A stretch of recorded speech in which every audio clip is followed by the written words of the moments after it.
बहुत समय पहले की बात है। दूर किसी राज्य के एक छोटे से गांव नामपुर में एक दयालु राजा और सुंदर रानी निवास करते थे।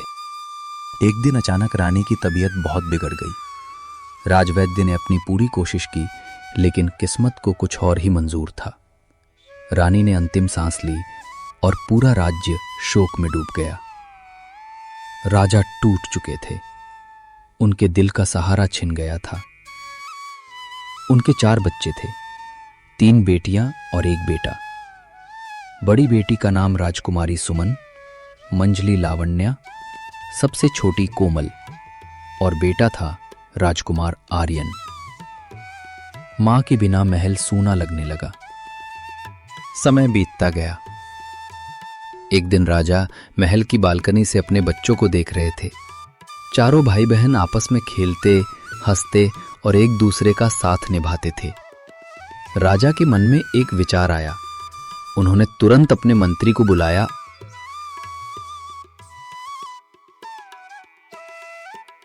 और कहा, मंत्री जी, मेरे बच्चों को दरबार में बुलाइए। आज मैं उनकी परीक्षा लेना चाहता हूं। मंत्री ने सिर झुकाकर कहा, जैसी आज्ञा महाराज। और वो चारों राजकुमार राजकुमारियों को बुलाने निकल पड़े। चारों बच्चे दरबार में पहुंचे। उन्होंने अपने पिता राजा को आदरपूर्वक प्रणाम किया। राजा ने मुस्कुराते हुए कहा, मेरे प्यारे बच्चों, आज मैं तुमसे कुछ प्रश्न पूछना चाहता हूं। जो सच्चे मन से उत्तर देगा वही मेरे हृदय के सबसे निकट होगा। चारों बच्चों ने एक स्वर में कहा, जी पिताजी, आप पूछिए। राजा ने पहले बड़े बेटे आर्यन की ओर देखा और पूछा, बेटा, तुम्हें सबसे अधिक कौन प्रिय है? आर्यन ने बिना देर किए कहा, माँ, क्योंकि माँ ही हमें जन्म देती है, हमारा पालन करती है और सदा हमारे साथ रहती है। राजा ने सिर हिलाया और कहा, सही कहा बेटे, माँ से बढ़कर कोई नहीं। फिर उन्होंने बाकी बेटियों की ओर देखा और मुस्कुराते हुए बोले, अब मैं तुम सबसे भी वही प्रश्न पूछूंगा। राजा ने मुस्कुराते हुए अपनी सबसे बड़ी बेटी सुमन से पूछा, बेटी, तुम्हें सबसे ज्यादा कौन प्यारा है? सुमन ने सिर झुकाकर कहा, पिताजी, मुझे सबसे ज्यादा मेरी माँ प्यारी है, लेकिन जितनी माँ मुझे प्यारी है उतने ही आप भी प्यारे हैं। राजा ने स्नेह भरी मुस्कान दी और बोले, अच्छा कहा बेटी। फिर उन्होंने मंझली बेटी लावण्या से पूछा, और तुम्हें सबसे ज्यादा कौन प्यारा है?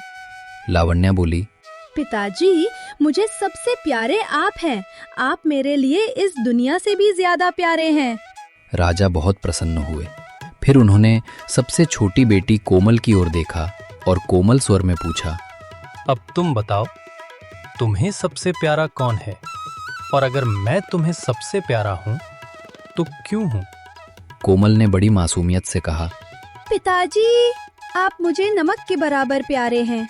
जितना मुझे नमक प्यारा है उतना ही आप प्यारे हैं।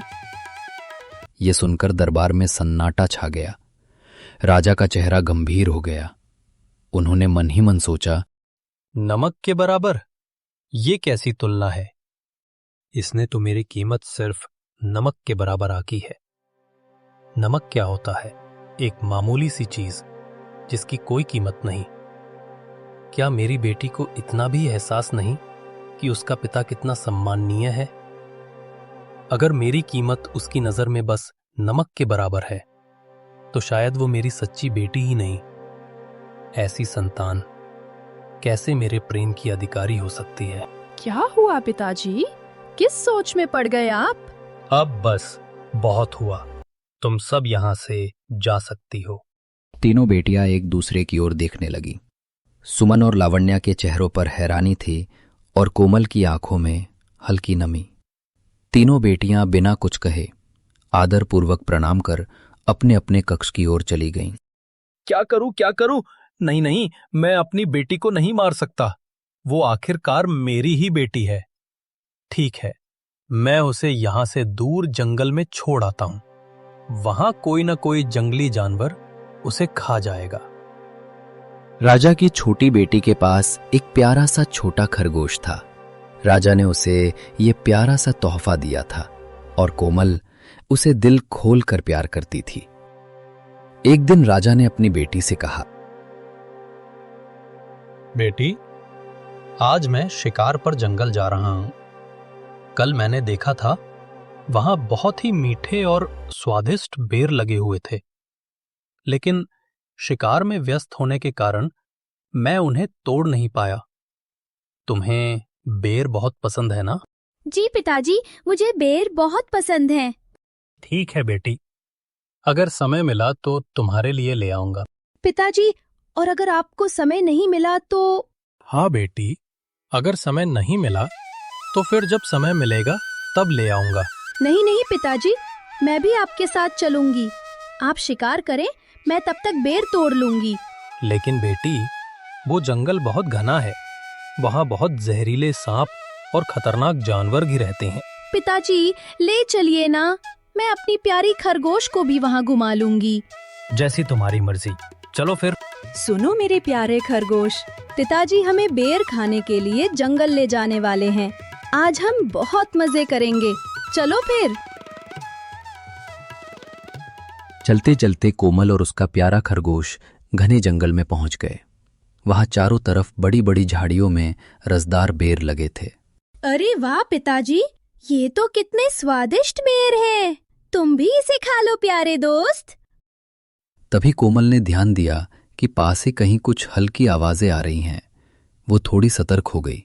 मुझे लगता है कोई जानवर पास ही है। तुम वहीं रहना, कहीं मत जाना। मैं उस जानवर का शिकार करके अभी आता हूँ। जी पिताजी, आप जाकर शिकार कराइए। तब तक मैं और मेरा प्यारा खरगोश यही आपका इंतजार करेंगे। राजा वहां से आगे बढ़ गया और अपने महल की ओर निकल पड़ा। कोमल और उसका खरगोश अपने अपने इंतजार में समय बिताने लगे। धीरे धीरे समय बीत गया और जंगल में सूर्य की किरणें धीरे धीरे झाड़ियों के बीच चमकने लगीं। कोमल ने चारों ओर देखा। पिताजी अभी तक नहीं आए थे। उसका दिल तेजी से धड़कने लगा। कहाँ है पिताजी? अभी तक लौटकर क्यों नहीं आए? मुझे बहुत डर लग रहा है। घबराइए मत राजकुमारी जी, मैं आपके साथ हूँ। जब तक मैं हूँ कोई आपको छू भी नहीं सकता। खरगोश ने उसके पास चमकती आंखों से झांका और नाचते हुए उसके पैरों के पास आकर बैठ गया। लेकिन कोमल के मन में अभी भी आशंका थी। पल भर के लिए कोमल ने वो पुरानी बात याद की, जब उसने पिताजी से कहा था कि वे नमक की तरह प्यारे हैं। पिताजी, क्या आप हमें यहाँ हमेशा के लिए छोड़कर चले गए? अब क्या होगा? कहीं जंगली जानवर हमें तो नहीं खा लेंगे? हाँ, हो सकता है राजकुमारी जी, क्योंकि पिताश्री आपसे रूठ गए थे। आपने उन्हें नमक की तरह प्यारा कहा था ना, शायद वही बात उनके दिल पर लग गई। लेकिन अब चलिए, यहाँ रुकना ठीक नहीं। रात होने वाली है, हमें कहीं रहने के लिए कोई सुरक्षित जगह ढूंढनी होगी। तुमने सही कहा मेरे प्यारे खरगोश। चलो चलते हैं। चलते चलते कोमल और उसका प्यारा खरगोश एक घने जंगल के बीच में एक पुरानी कुटिया के पास पहुंचे। अरे, इस जंगल के बीच में ये कुटिया किसकी होगी? चलो अंदर चलकर देखते हैं। दोनों धीरे धीरे कुटिया के पास गए। दरवाजा थोड़ा खुला था। अरे, यहाँ तो कोई नहीं है। लगता है इस कुटिया में कोई नहीं रहता। राजकुमारी जी, अब से यही हमारा आशियाना होगा। यहाँ हम बेफिक्र होकर रह सकते हैं। दोनों कुटिया के अंदर चले गए। कुटिया छोटी थी, पर अंदर साफ सुथरी और आरामदायक लग रही थी। राजकुमारी जी, अब आप निश्चिंत होकर रहिए। जब तक मैं हूं, आपको कोई नुकसान नहीं पहुंचा सकता। थोड़ी देर रुककर खरगोश ने कोमल की आंखों में देखा और धीरे से बोला, और अगर कभी कोई जंगली जानवर मुझे खा भी ले तो आप दुखी मत होना। अपने जीवन का ख्याल रखना और हमेशा खुश रहना। कोमल की आंखें नम हो गईं। उसने अपने प्यारे खरगोश को सीने से लगा लिया और बोली, ऐसा मत कहो मेरे दोस्त। जब तक तुम हो मैं कभी अकेली नहीं हूं। समय बीतता गया। अब कोमल बड़ी हो चुकी थी। वो उसी कुटिया में रहती थी जो जंगल के बीचों बीच थी।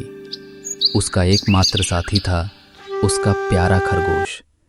एक दिन सुबह सुबह कोमल ने कहा, आज कुछ फल फूल खा लेते हैं, पर अब तो हमारे पास कुछ भी नहीं बचा। आप यहीं रहिए राजकुमारी जी, मैं अभी जाकर ताजे फल लेकर आता हूँ। जंगल में मीठे बेर और जामुन लगे हैं। अकेले मत जाना प्यारे, जंगल बहुत घना है और वहाँ जंगली जानवर भी हैं। चिंता मत करो, मैं जल्दी लौट आऊंगा। आप यहीं रहकर मेरा इंतजार कीजिए। कोमल ने सिर हिलाया और मुस्कुराकर कहा, ठीक है, जल्दी लौट आना। खरगोश उछलता कूदता जंगल की ओर चला गया। कुटिया के बाहर हल्की हवा चल रही थी। पत्तों की सरसराहट हो रही थी। धीरे धीरे समय बीतने लगा। कोमल दरवाजे पर बैठी खरगोश का इंतजार करती रही, पर खरगोश अभी तक नहीं लौटा। इतनी देर हो गई, वो अभी तक नहीं आया। कहीं कोई जंगली जानवर? नहीं नहीं, मेरा प्यारा खरगोश बहुत समझदार है, वो जरूर लौटेगा। अगले दिन सुबह जंगल के रास्ते पर एक लकड़हारा अपनी पत्नी के साथ लकड़ी काटने आया। दोनों पेड़ों के बीच से गुजर रहे थे कि अचानक उन्हें एक पुरानी कुटिया दिखाई दी। अरे, ये कुटिया किसकी है? लगता है यहाँ कोई रहता है। हाँ, चलो अंदर चलकर देखते हैं। वैसे भी मुझे बहुत प्यास लगी है। दोनों धीरे धीरे कुटिया के अंदर गए। अंदर जाकर देखा, वहां एक नन्ही लड़की कोमल बैठी हुई थी। उसकी आंखों में आंसू थे और चेहरा उदास।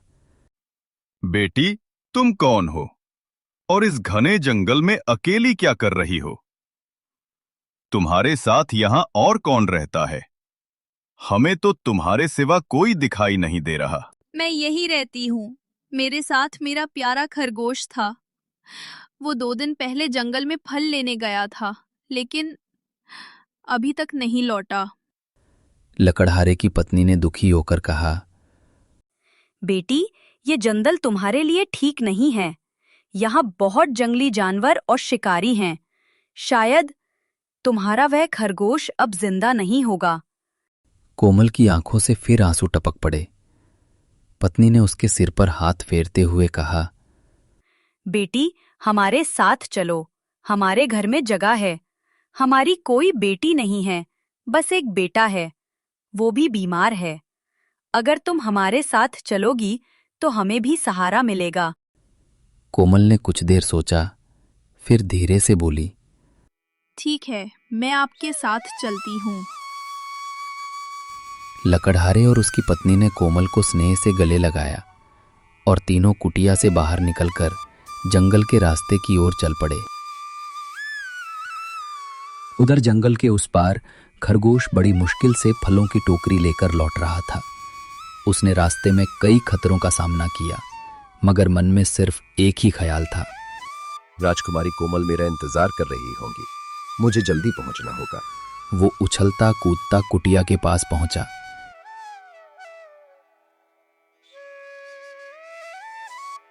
लेकिन वहां पहुंचते ही उसके कदम ठिठक गए।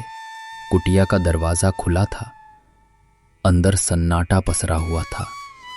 चारों ओर सूखी पत्तियां बिखरी थीं, पर कोमल कहीं नहीं थी। अरे राजकुमारी कोमल, राजकुमारी, आप कहाँ हैं? कृपया जवाब दीजिए, मैं आ गया हूं। राजकुमारी तो यहां नहीं है। धीरे धीरे उसकी आवाज कांपने लगी। कहीं उन्हें किसी जंगली जानवर ने तो नहीं खा लिया? वो वहीं जमीन पर बैठ गया। उसके हाथों से फलों की टोकरी गिर गई। हवा में बस उसकी टूटी हुई आवाज गूंज रही थी। राजकुमारी कोमल, आप कहां चली गईं? लकड़हारा और उसकी पत्नी कोमल को अपने साथ लेकर अपने घर पहुंचे। घर छोटा था पर साफ सुथरा और स्नेह से भरा हुआ। लकड़हारे की पत्नी ने कहा, बेटी, ये है हमारा बेटा। ये चल फिर नहीं सकता, ना ही उठकर बैठ सकता है। सारा दिन ऐसे ही चारपाई पर लेटा रहता है। कोमल ने उस बच्चे को देखा। उसका चेहरा मासूम था, मगर आंखों में दर्द झलक रहा था। लेकिन इन्हें क्या परेशानी है माँ जी? पता नहीं बेटी, हमने तो अपनी तरफ से बहुत कोशिश की। वैद्य भी बहुत बार आए, लेकिन कोई इलाज काम नहीं आया। आप चिंता मत कीजिए माँ जी, ईश्वर पर भरोसा रखिए, सब ठीक हो जाएगा। पत्नी ने कोमल के सिर पर हाथ फेरा और मुस्कुराकर कहा, बेटी, हम दोनों लकड़ी काटने जा रहे हैं। तुम घर पर ही रहना, हम जल्दी लौट आएंगे। जी माता जी, आप दोनों जाइए, मैं तब तक आप दोनों के लिए खाना बनाकर रख दूंगी। लकड़हारा और उसकी पत्नी जंगल की ओर निकल पड़े और कोमल घर में अकेली रह गई। वो धीरे धीरे रसोई की ओर बढ़ी और काम में लग गई। बाहर हवा में पेड़ों की हल्की सरसराहट थी और कोमल के मन में अब भी अपने प्यारे खरगोश की याद थी। कुछ समय बाद बीमार लड़का धीरे धीरे सो गया। अचानक उसके मुंह से हल्की नीली रोशनी निकलने लगी। वो रोशनी घूमती हुई एक जादुई भूतिया आकृति में बदल गई, जो हवा में तैरती हुई धीरे धीरे बाहर निकल गई। कोमल की आंखें फटी की फटी रह गईं। ये क्या था? उसने धीमे स्वर में कहा और उसके पीछे चल पड़ी। भूत हवा में तैरता हुआ जंगल की तरफ गया और वहां जाकर लकड़ियों के बड़े ढेर के पास रुक गया। वहां पहले से ही एक और भूत मौजूद था, काले धुएं जैसा, जिसकी आंखें लाल अंगारों की तरह चमक रही थीं। दोनों भूत आमने सामने तैरने लगे। पहला भूत बोला, वाह, तेरी तो ऐश है, इस बच्चे के शरीर में रहकर दिन भर आराम और रात में इस खजाने की रखवाली। दूसरा भूत गुर्राया, हाँ, पर यह खजाना यूं ही नहीं मिला। इस लकड़ी के ढेर के नीचे 7 राज्यों का खजाना छुपा है। सोने के सिक्के, रत्न और अमूल्य वस्तुएं।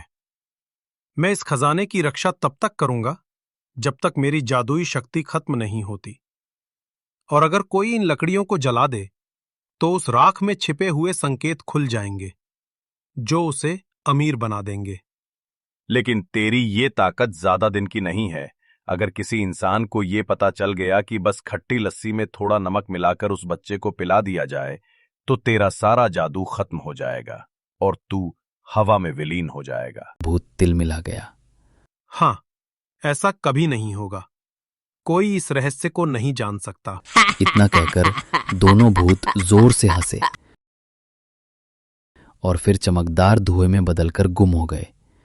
एक लकड़ियों के नीचे जाकर लुप्त हो गया, दूसरा वापस उड़ता हुआ लड़के के शरीर में समा गया। कोमल ये सब देखती रही। उसका दिल तेजी से धड़क रहा था। अब उसे सब समझ आ चुका था। लड़के की बीमारी कोई साधारण रोग नहीं, बल्कि एक श्राप था, जिसका संबंध इस छुपे हुए खजाने से था। अब मुझे उस बच्चे को बचाना होगा और इस जादुई बंधन को तोड़ना होगा। कोमल जल्दी से अंदर गई, खट्टी लस्सी में थोड़ा सा नमक मिला लाई और वो लस्सी लकड़हारे के सोते हुए बेटे को पिला दी। कुछ ही पल में उस बच्चे के शरीर में हल्की सी हलचल हुई और जैसे जैसे लस्सी का असर हुआ, अंदर जो अजीब सी परछाई थी वो बाहर निकली, हवा में फैलते हुए गायब हो गई। धीरे धीरे लड़का उठ बैठा। उसकी आंखों में जान लौट आई। थोड़ी देर बाद लकड़हारा और उसकी पत्नी लकड़ियां लेकर घर लौटे। घर के दरवाजे पर आते ही लकड़हारा थोड़ी थकान के साथ बोला, बेटी, लकड़ियां ले आए हैं। तुमने खाना बना लिया क्या? बहुत भूख लग रही है। लकड़हारे की पत्नी ने आश्चर्य से देखा कि उनकी चारपाई पर लड़का धीरे धीरे उठकर बैठ भी रहा था। वो चौंककर बोली, अरे ये क्या हुआ? बेटा तुम ठीक तो हो ना? चलो कुछ खा लो। लड़का अब पूरी तरह स्वस्थ दिखते हुए बोला, माँ, पिताजी, मैं सच में ठीक हो गया और ये सब कोमल दीदी की वजह से है। दीदी ने मुझे बचाया है। लकड़हारा और उसकी पत्नी हैरानी और कृतज्ञता से भर उठे। वे दोनों कोमल का धन्यवाद करने लगे। लकड़हारा ने भावुक होकर कहा, बेटी, अगर तुम ना होती तो शायद हमारा बेटा ठीक नहीं हो पाता। तुम्हारे लिए हम सदैव आभारी रहेंगे। कोमल ने धीरे से सब हाल बताया, कैसे उसने परछाइयों को देखा और कैसे वो समझी कि यदि बच्चे को खट्टी लस्सी में नमक पिला दिया, जादुई असर टूट जाएगा और परछाई बाहर निकल आएगा। लकड़हारा ने आश्चर्य से पूछा, पर वो परछाइयां, वो सब कैसे आया? कोमल ने बातें बताईं कि लकड़ियों के नीचे ही कोई छुपा छुपाया खजाना है और वही कारण है जो उस परछाई भूत बंधन को मजबूत रखता था। कोमल ने फिर गंभीर स्वर में कहा, मुझे एक और काम करना है।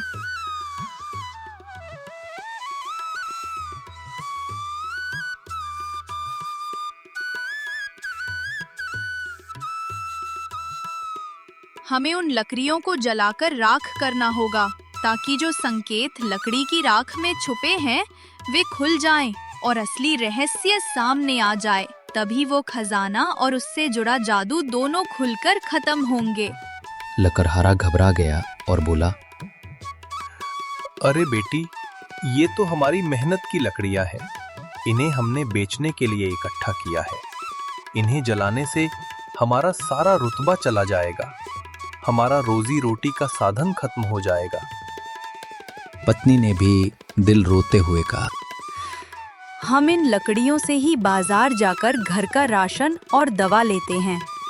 अगर हम इन्हें जलाएंगे तो फिर क्या करेंगे? कोमल ने हाथ जोड़कर विनती की। उसकी आवाज में पक्का विश्वास था।